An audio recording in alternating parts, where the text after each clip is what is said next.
Selamat pagi anak-anak, bagaimana kabar hari ini? Semuanya sehat? Ada sukacita?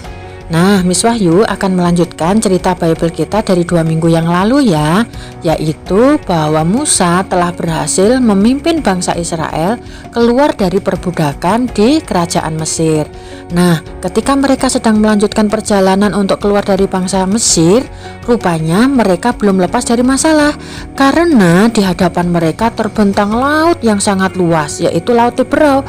Sedangkan Raja Fir'aun rupanya berubah pikiran dan ingin mengejar kembali orang-orang Israel yang dipimpin oleh Musa. Nah, bagaimana nasib orang-orang Israel selanjutnya? Kita saksikan bersama-sama ya.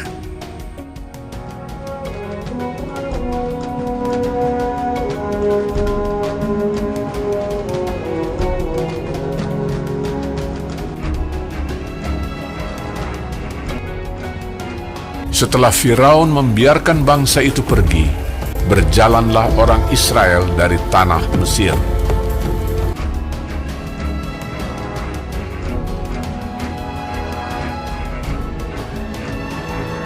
Allah menuntun bangsa itu berputar melalui jalan di padang gurun.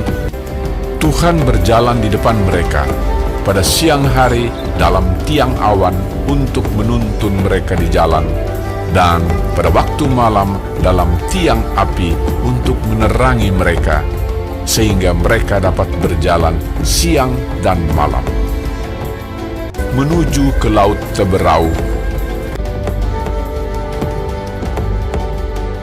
Maka berubahlah hati Firaun dan pegawai-pegawainya terhadap bangsa itu.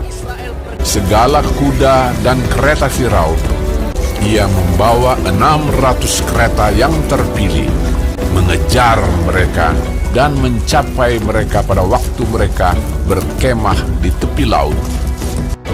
Ketika Firaun telah dekat, orang Israel menoleh, maka tampaklah orang Mesir bergerak menyusul mereka. Lalu sangat ketakutanlah orang Israel, dan mereka berseru-seru kepada Tuhan. Dan mereka berkata kepada Musa, "Apakah karena tidak ada kuburan di Mesir, maka engkau membawa kami untuk mati di padang gurun ini? Sebab lebih baik bagi kami untuk bekerja pada orang Mesir daripada mati di padang gurun ini." Tetapi berkatalah Musa kepada bangsa itu, "Janganlah takut, berdirilah tetap, dan lihatlah keselamatan dari Tuhan yang akan diberikannya hari ini kepadamu. Sebab orang Mesir yang kamu lihat hari ini tidak akan kamu lihat lagi untuk selama-lamanya.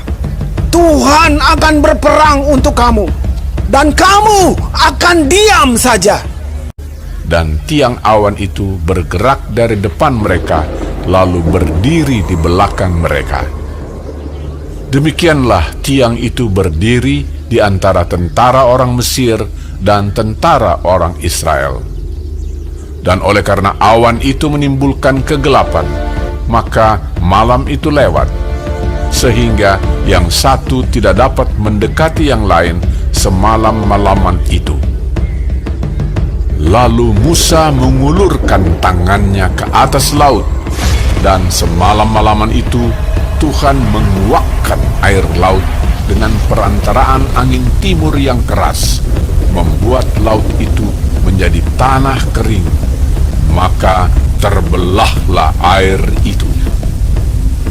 Demikianlah orang Israel berjalan dari tengah-tengah laut di tempat kering, sedang di kiri dan di kanan mereka air itu sebagai tembok bagi mereka.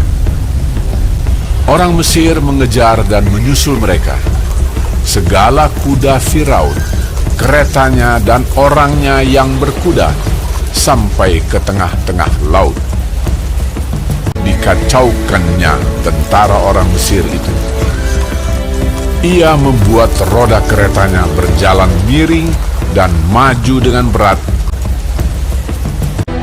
Ketika kuda Firaun dengan keretanya dan orangnya yang berkuda telah masuk ke laut, maka Tuhan membuat air laut berbalik meliputi mereka, mati terhantar di pantai laut.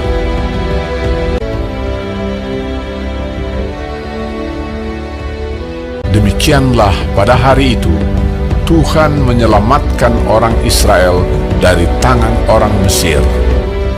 Ketika dilihat oleh orang Israel betapa besarnya perbuatan yang dilakukan Tuhan terhadap orang Mesir, maka takutlah bangsa itu kepada Tuhan, dan mereka percaya kepada Tuhan dan kepada Musa, hambanya itu.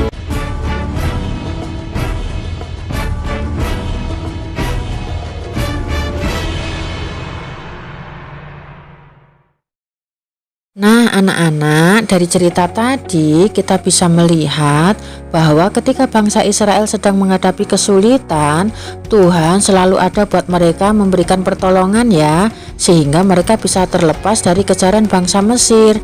Demikian juga dengan kita. Ketika kita sedang menghadapi kesulitan, jangan pernah ragu untuk meminta pertolongan Tuhan melalui doa ya, karena Tuhan pasti selalu memberikan pertolongannya buat kita. Nah, sebagai pertanyaan, bagaimana cara Tuhan melepaskan bangsa Israel keluar dari kejaran bangsa Mesir? Bagaimana cara Tuhan menolong bangsa Israel keluar dari kejaran bangsa Mesir? Nanti jawabannya dikirim melalui voice note kepada wali kelas masing-masing ya. Selamat pagi, selamat beraktivitas. Tuhan Yesus memberkati.